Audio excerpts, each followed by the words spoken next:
Imagine this.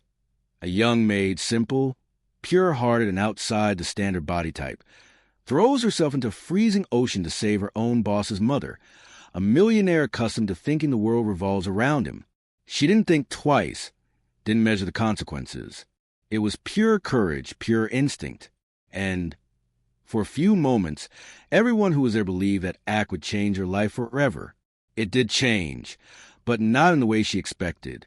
Days later, the same man who should have been grateful, the same one who saw his mother saved by those hands full of kindness, decided to fire her, as if her heroism were just a detail. But was that all? Or was there something more behind that cruel decision? Lucy was one of those people who rarely drew attention at first sight, but who left a deep mark on those who had the privilege of knowing her. She had worked for a year at the Harrington Mansion, taking care of the details that no one noticed, but that kept everything running in perfect harmony. She had firm hands and a gentle heart. She was obese and knew the way of the stairs had judged her before she even said a word. But still she walked with her head held high, believing that kindness was a form of resistance in an increasingly cold world. Matthew Harrington, the boss, was a man accustomed to power, luxury, and the silence of the people who served him. To him, Lucy was just another employee, a discreet presence, almost invisible. Until that day, it was a bright sunny morning when Matthew decided to take some guests, and his mother, Mrs. Elizabeth, for a boat ride. The ocean was calm, the wind pleasant, and everyone was laughing, drinking, and talking about business. Until a slip changed everything. Mrs. Elizabeth, trying to stand up, slipped and fell into the water. Within seconds, laughter turned to panic. Screams echoed, glasses broke, and everyone stood frozen, not knowing what to do. Everyone except Lucy. She didn't think, didn't plan, just reacted. It was a kind of decision born from instinct, from the heart, not from reason. Without measuring the consequences, Lucy threw herself into the ocean, her heavy body and clothes sticking to her skin. The impact of the cold water was a shock, a slap that almost took her breath away. But fear didn't have time to settle in. With her eyes open, trying to see through the waves, she could see Mrs. Elizabeth's silver hair disappearing and appearing again, while the lady struggled, desperate. The ocean seemed to mock them, pushing them away from the boat. Lucy wasn't a good swimmer, and that made everything even more dangerous. But when courage is greater than fear, the impossible becomes just another detail. Each arm movement was a fight against the current. Each second seemed like an eternity. She swallowed water, coughed, and still moved forward, driven by something no one could see, that genuine desire to protect another, even when the body was already begging for rest. And from the boat, Matthew watched, unable to believe what he was seeing. A simple woman, whom he barely noticed, risking her life for the most important person in his. The rescue was tense, almost cinematic, but without caped heroes or applause. It was raw life showing that greatness sometimes lies where you least expect it. Lucy reached Mrs. Elizabeth and wrapped her arms around her shoulders, holding tight, while calling for help with a broken voice. The sailor, stunned, took a few seconds to react, but threw a buoy and pulled them both back. When they finally returned to the deck, the silence was absolute. All that could be heard was the sound of the ocean hitting against the hull and their gasping breaths. Mrs. Elizabeth trembled, frightened but alive. Lucy, soaked and exhausted, could barely stand.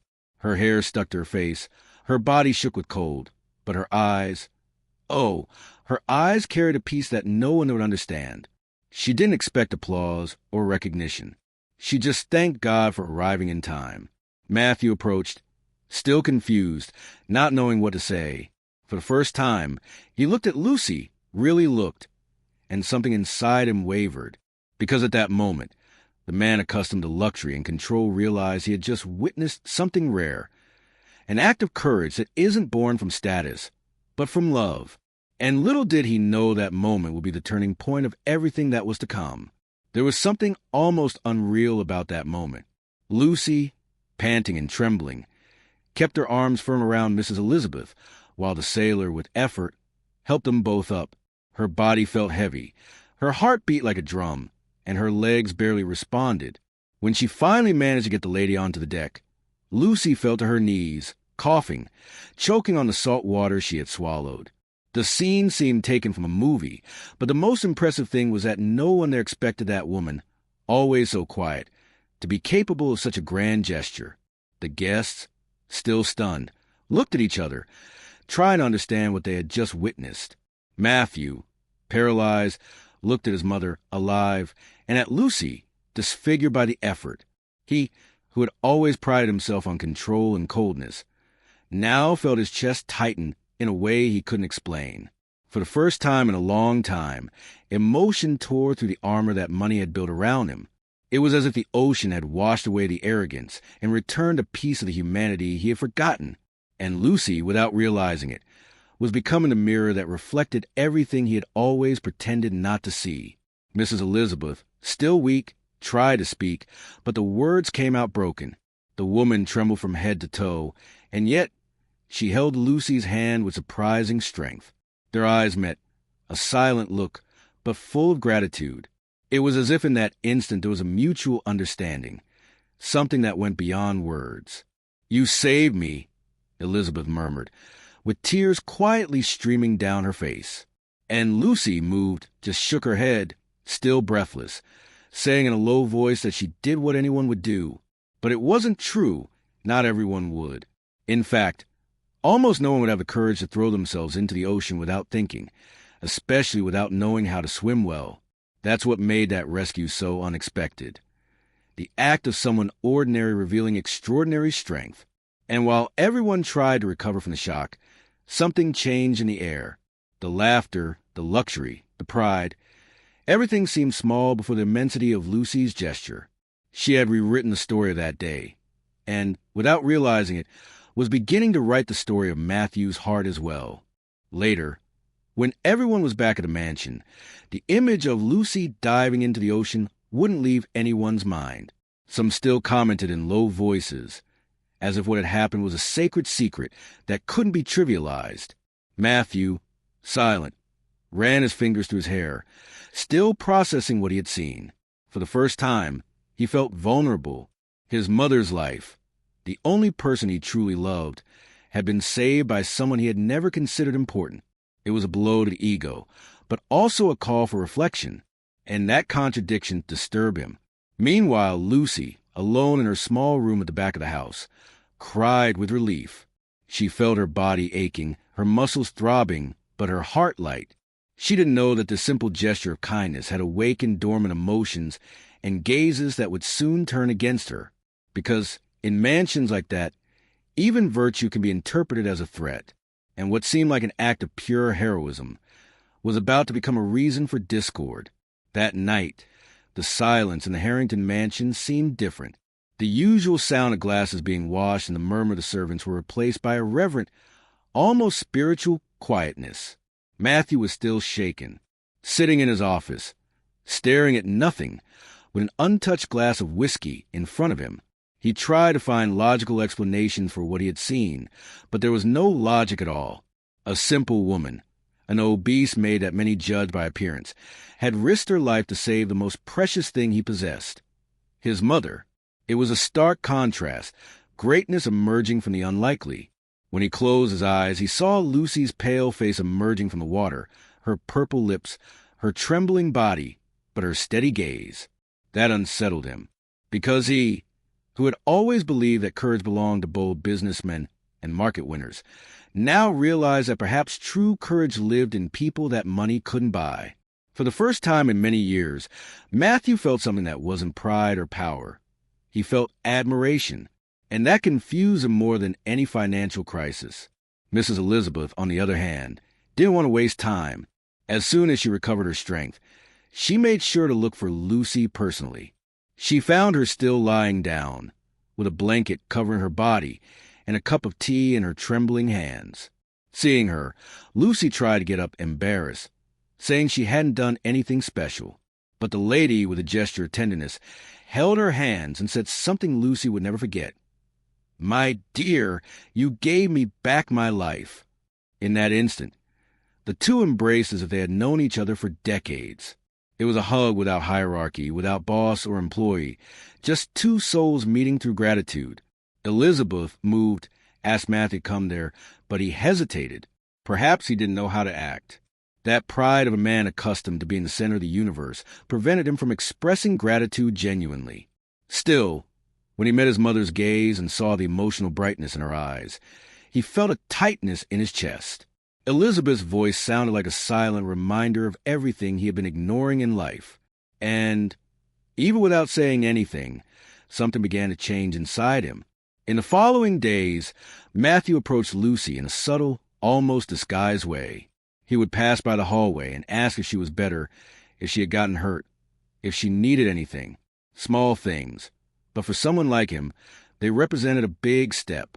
Lucy always responded with delicacy, with that calm tone of someone who holds no resentment. She continued working with the same dedication, cleaning, organizing, taking care of Mrs. Elizabeth as if she were her own mother. And each gesture of hers, each word spoken with sweetness, seemed to disarm a little more the man who had once prided himself on not needing anyone. Matthew began to observe her in silence. He noticed how she dealt with people, always kind, even with those who treated her with contempt. And that contrast intrigued him deeply. There was something noble in that simplicity, something he couldn't explain, but that attracted him. It was as if Lucy carried within herself a silent strength, a dignity that made him feel small. And, without realizing it, the seed of something new began to germinate inside his heart, something he was still far from understanding, but that would soon take him out of his comfort zone in a way he never imagined. As the days passed, the shock of the accident gave way to something sweeter, an unlikely friendship, but deeply true. Mrs. Elizabeth couldn't stay away from Lucy anymore. It was as if life had decided to give them a second chance. Not just a lady, who almost left, but also the young maid, who was finally beginning to be seen with the value she had always had. The mansion, once filled with silence and distance, now seemed more alive. The sound of Mrs. Elizabeth's laughter echoed through the hallways, and Lucy, always humble, felt grateful to be able to provide that small relief to the woman who had suffered so much from loneliness. They talked for hours, between teas and old memories, exchanging confidences that no one else there would understand. Elizabeth felt renewed, as if the presence of that simple girl had the power to heal invisible wounds. And Lucy, for her part, felt something she hadn't felt in a long time. Belonging, after so long being just a maid. Finally, someone looked at her with affection and not with judgment. It was the beginning of something beautiful, a sincere bond born from empathy and recognition. Matthew watched everything from a distance. Sometimes, he would stop in front of the living room door and just stand there, in silence, just listening to the two of them talk. It was a strange sound to him, his mother's spontaneous laughter. It had been months since he'd seen Mrs. Elizabeth so happy. And what intrigued him was a reason. That simple woman, who had never frequented a luxury salon, had achieved what doctors, therapists, and expensive trips hadn't achieved. Lucy didn't heal with medicine. She healed with presence, with attention, with love, with that rare ability to listen without rushing. And that affected Matthew more than he would like to admit. Sometimes, he tried to rationalize what he felt, telling himself it was just gratitude. But deep down, something inside him knew it was more than that. It was as if Lucy's purity put him face to face with the man he had stopped being, the one who dreamed, who believed, who once had faith in people. And even though he didn't say a word, she was beginning to transform him without realizing it. The bond between Lucy and Mrs. Elizabeth grew stronger every day, and the house began to change completely. Where boredom and indifference once reigned, there was now life, warmth, and even a certain scent of hope. Lucy helped Mrs. Elizabeth walk through the garden, sat with her to watch the sunset, and together they laughed like two old friends that fate had brought together by chance. Sometimes the lady would take Lucy's hands and say, with a disarming tenderness, "You're the daughter that life forgot to give me." Those words touched deeply, because Lucy, who grew up orphaned and lonely, had never heard anything like it. It was love, genuine, without interests.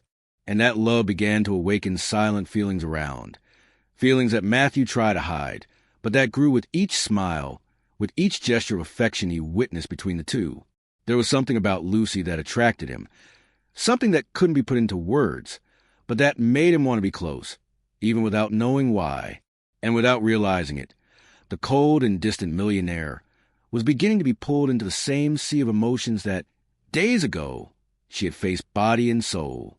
Matthew Harrington wasn't the type of man who showed feelings easily. His always firm face, calculated gestures, and measured words revealed someone who learned to control everything except his own heart. And that's exactly what began to happen from the day he saw Lucy dive into the ocean. The image of her, wet, tired, but determined, haunted him like an echo. It was as if the memory of that act of courage had broken an invisible glass between his world and hers. Little by little, Matthew began to observe her without realizing it. He would pass by the living room and see Lucy arranging his mother's favorite flowers, or helping the lady read old letters, and something inside him warmed. She didn't do anything extraordinary, and perhaps that's what enchanted him.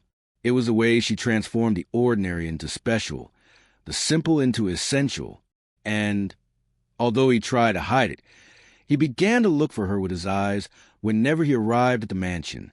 He didn't know what he wanted to say, but he felt he needed to be near, and that need confused him more than any unresolved business. Lucy, on the other hand, noticed a change, but pretended not to. She continued treating Matthew with the same respect and delicacy as always, without any pretension. But there were moments when, unintentionally, their eyes met, and it was as if time stopped for a second. He would look away quickly, perhaps afraid to admit what he felt. She, shy, would lower her eyes, now understanding why her heart was beating so fast. Their relationship began to build in small gestures. Matthew began to appear more at meals, something he had never done before. Sometimes, he would leave discreet notes to thank Lucy for taking such good care of his mother. Other times, he would just pass by her in the hallway and say, "Good morning," with a restrained smile, but sincere. And behind that apparent formalism, there was a man trying little by little to tear down the walls that his own pride had erected. He was beginning to discover that true strength wasn't in dominating others, but in allowing himself to feel. And it was precisely that feeling, silent and new, that left him vulnerable in a way he didn't know how to handle. As the weeks passed, the closeness between them became inevitable.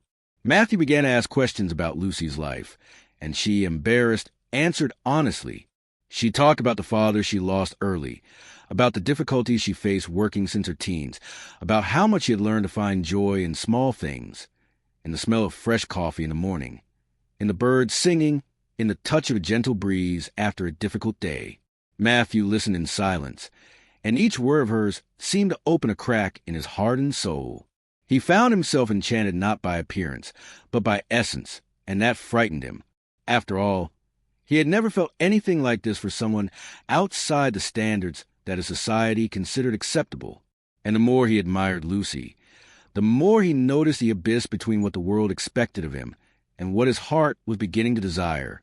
It was an internal battle he didn't know how to win, because while inside the house something pure and beautiful was flourishing, outside, in the shadows of the hallways and whispered conversations, the poison of envy and prejudice was beginning to be born. The change in the mansion's atmosphere didn't go unnoticed. Servants who once laughed discreetly in the mornings began to exchange silent glances. The older maids whispered in the hallways, and even the gardeners seemed to notice that something different was happening between Lucy and the boss. At first, they were just timid speculations, comments made between one task and another. But it was enough for one of them to see Matthew watching Lucy arrange the terrace flowers with a look he had never before given any woman, for the news to spread like wildfire. Envy, that silent plague that flourishes where there is kindness, began to seep into every corner of the house. Some maids, accustomed to looking down on Lucy for being simple and overweight, couldn't stand seeing her now receiving attention from a man like Matthew Harrington, the heir to a fortune that seemed unattainable. The comments started soft, almost disguised as jokes. They called her the dreamy fat girl, laughed when she passed by, and insinuated that she had only gained the boss's sympathy out of pity or interest.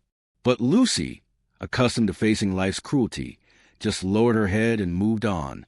What she didn't know was that, this time, evil had a face and a purpose. Among the maids, there was a woman named Stephanie, young, beautiful, and ambitious, who had always dreamed of climbing socially. For her, Matthew represented more than a boss. He was a trophy, a chance to leave the servile life and reach the luxury she so admired at the family's dinners. Since Lucy arrived at the mansion, Stephanie despised her for her appearance and humility, but never considered her a threat, until she noticed Matthew's gaze. That was enough for something inside her to turn into poison. She began to observe Lucy's every move, every gesture she made near him, every discreet smile. She started spreading rumors among the other employees, saying that Lucy was trying to seduce the boss, that she played innocent to gain his trust and take advantage of Mrs. Harrington's kindness. The words, distorted and malicious, found fertile ground in envious hearts. And as always happens with well-told lies, they began to seem true. In a short time, Lucy's image inside the mansion, once of respect and sweetness, began to be scratched by whispered comments and looks loaded with judgment. Matthew, although he noticed a change in the employees' behavior, couldn't identify the exact origin of the poison that was spreading. He just felt something was wrong. People avoided talking when he entered, and even Lucy herself seemed more distant, as if she feared being misinterpreted. One day, he found her in the garden, collecting wilted petals fallen from the rose bushes, and noticed her teary eyes. He tried to ask what happened, but she deflected, saying everything was fine, a delicate lie, told by someone who didn't want to cause more problems. That night, Matthew overheard two maids whispering near the kitchen, and his blood boiled when he heard Lucy's name being used amid malicious laughter. He felt anger, not just at the words, but at the way they mocked someone who had never done them any harm. At that moment, something in him changed. It was no longer just a timid feeling or growing curiosity. It was protection. It was indignation. It was a love that was beginning to awaken, even though he still didn't have the courage to admit it. And that's how, without realizing it, Matthew was preparing to face the greatest conflict of his life, one that would put heart against name and love against the weight of social prejudice. Isabella Morrison was the type of woman who dominated the room before even opening her mouth. Tall, elegant, and accustomed to being the center of attention, she didn't tolerate the idea that someone could occupy a space that was once hers. When she received the invitation to visit the Harrington mansion, she didn't hesitate. She wanted to show everyone that she still belonged to that world, and, above all, to Matthew. However, upon arriving, something caught her attention. The way his mother talked about Lucy. Mrs. Elizabeth, once so demanding with the employees, spoke of the young woman with affection and gratitude, as if she were part of the family. That set off an alarm in Isabella, and when she saw Lucy up close, simple, obese, and with a shy look, she almost couldn't believe that this was a woman who was stirring her ex's feelings. She felt her wounded pride like a blade piercing her chest. "This can't be happening," she murmured to herself. The envy, mixed with spite, became fuel for a plan as poisonous as it was calculated. She knew that Matthew's ego was his greatest weakness, and that it was enough to touch the right spot to bring him down. Isabella's first strategy was subtle. She began to compliment Lucy in front of Matthew, but with a tone that sounded ironic, like someone planting doubts with a smile. She would say things like, "She's really different from the women you usually have around, Matthew," or, "Her sweetness must have charmed you, I imagine." Each sentence seemed harmless, but it was a seed thrown on the fertile ground of his insecurity. Matthew tried to ignore it, but little by little, Isabella's words began to echo. Then she intensified the game, approaching his mother, feigning concern, saying she had heard rumors that Lucy might have staged the accident at sea to stand out, gain trust, and move up in position. "Those emotional heroism stories always hide something, Elizabeth," she said, in a tone of false sweetness.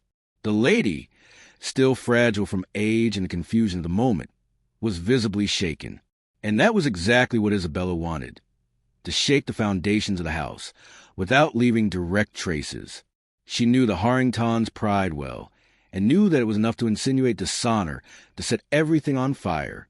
The following days were like a silent storm.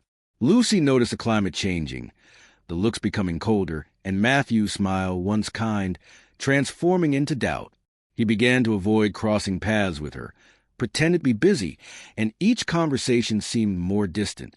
An invisible weight settled between the two, as if the air had become denser. One day, While serving breakfast, Lucy overheard Isabella telling Matthew that some employees were commenting that the accident at sea had been a setup.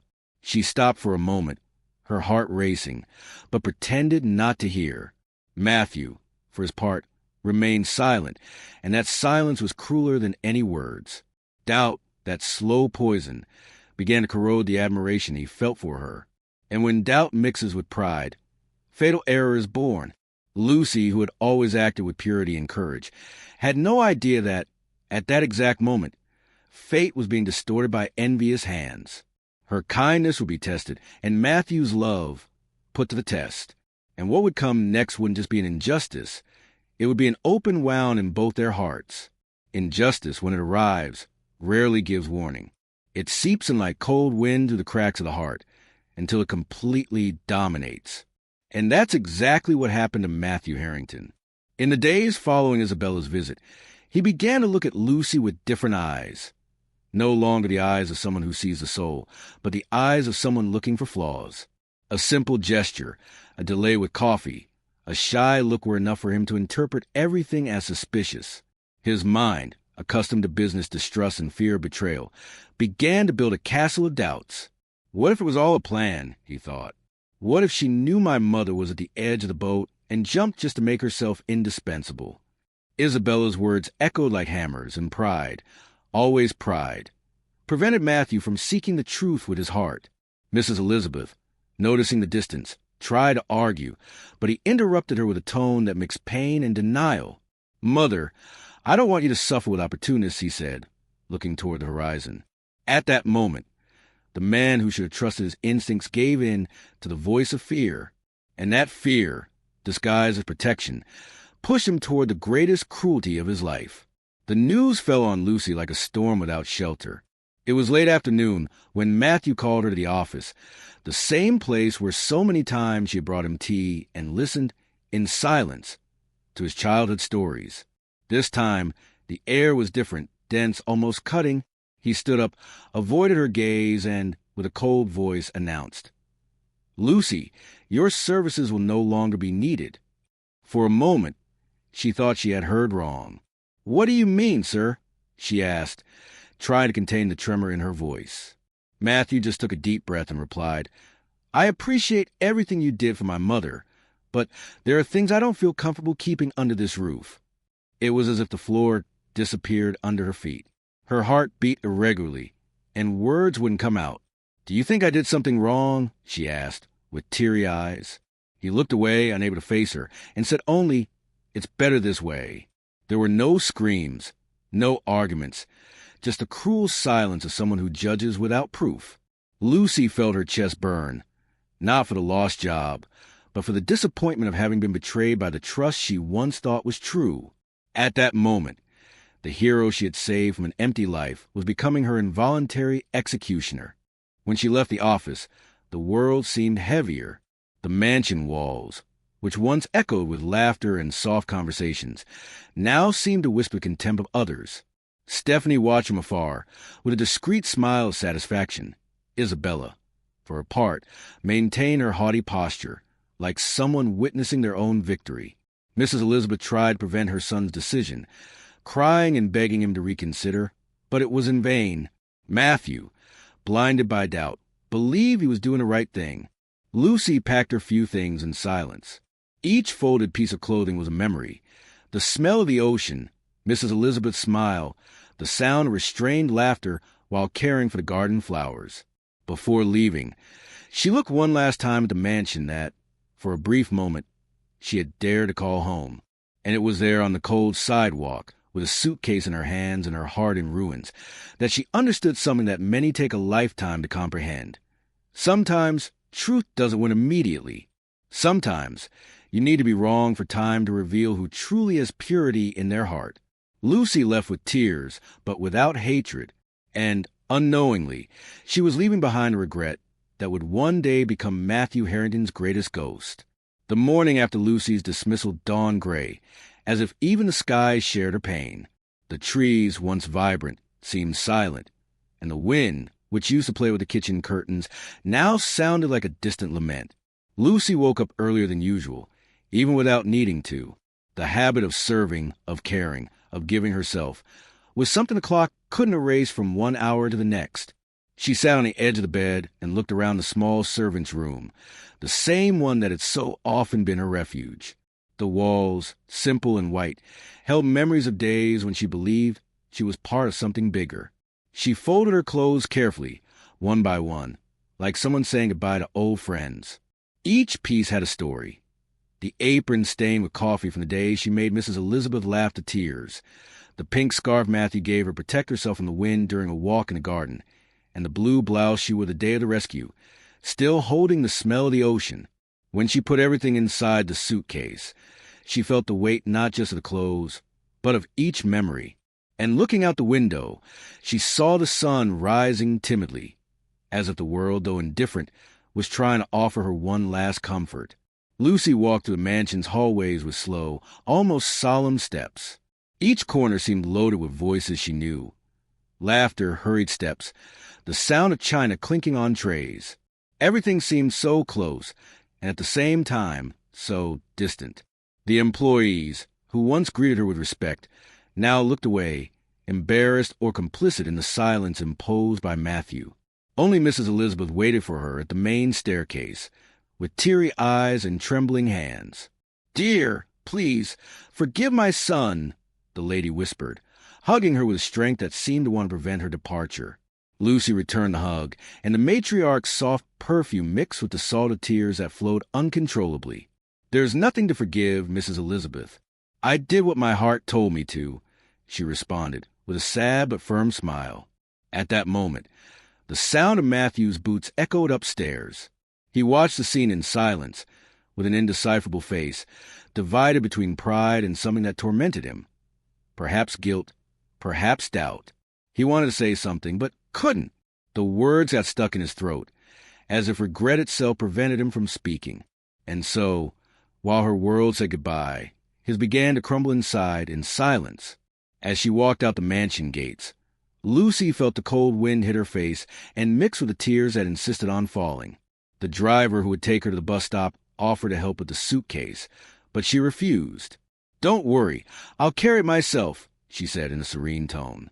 And there was something in that simple gesture, a silent strength, a dignity that few would understand. Each step she took on the stone path was a piece of her story being left behind, but also a seed of new beginnings being planted. Out there, the world seemed huge and frightening, but also free. As she walked, memories came back in waves. The moment she threw herself into the ocean, the fear of not being able to save Mrs. Elizabeth, the look of relief seeing her alive. And then she understood the value of what she did didn't depend on any recognition. True courage is that which acts even when no one is watching. Lucy took a deep breath and moved forward with a tight chest, but a clean heart. She didn't know what fate had in store for her, but she was certain of one thing. There was something inside her that no dismissal, no lie, and no prejudice could take away. The strength of someone who does good without expecting applause. Time passed. Like all truth that refuses to die, Lucy's also found its way back. Months later, the Harrington mansion was no longer the same. Mrs. Elizabeth fell ill again, and Matthew, immersed in guilt and silence, lived tormented by the memory of Lucy's hurt look as she left the gate. He discovered, through one of the maids, that Isabella had spread lies and manipulated everyone. It was as if a blade pierced his chest. And for the first time, Matthew understood the magnitude of his blindness. He remembered the rough ocean, Lucy's body fighting against the waves to save his mother. No ambition could reproduce that gesture. No falsehood would be capable of forging such courage. And it was there, between guilt and longing, that he finally understood what he had lost. Not just a loyal employee, but a woman who loved him with purity, without expecting anything in return. Sometimes life teaches too late, and when pride goes away, what remains is the emptiness it leaves. Matthew, a man who had everything, realized that the most valuable riches don't fit in safes, but in simple gestures of humanity. Lucy, for her part, continued on her path with dignity. She returned to her hometown and began working at a small bakery. It wasn't the luxury of a mansion, but there was something there that money couldn't buy: peace. Customers loved her friendliness and the way she always found time to listen to everyone's stories. Her smile, even after everything, remained genuine, and perhaps even more beautiful, because now it came from a heart at peace. Over time, her story spread. The girl who saved a millionaire's mother, the local newspaper said, and many were moved by her courage. They were real stories of ordinary people that touched the heart by revealing what is rarest, genuine kindness. A reporter even asked her if she regretted risking her life for someone who fired her afterward. Lucy just smiled and answered, "Doing good isn't a trade agreement. It's a choice." That answer spread like a gentle wind, and, in a way, healed part of the wound left by injustice. Because whoever acts with love never leaves empty-handed. Life always finds a way to reward sincere hearts. Time, which corrects everything, also brought a lesson for everyone who witnessed that story. Matthew began visiting charities, perhaps in a silent attempt to redeem himself. Once, he ran into Lucy at a farmer's market. She was selling sweets with the same sparkle in her eyes as always. The two looked at each other, and in that instant, no words were necessary. His regret and her forgiveness met in the air, like two souls recognizing each other after a long journey.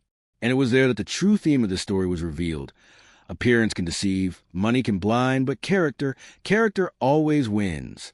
We live in a world where many judge before knowing, where the weight of a body or the title of a last name still speak louder than the essence of a soul. But moving stories like Lucy's remind us that what really matters isn't the size of the person on the outside, but the greatness they carry inside. Because beauty fades, wealth changes, but kindness remains.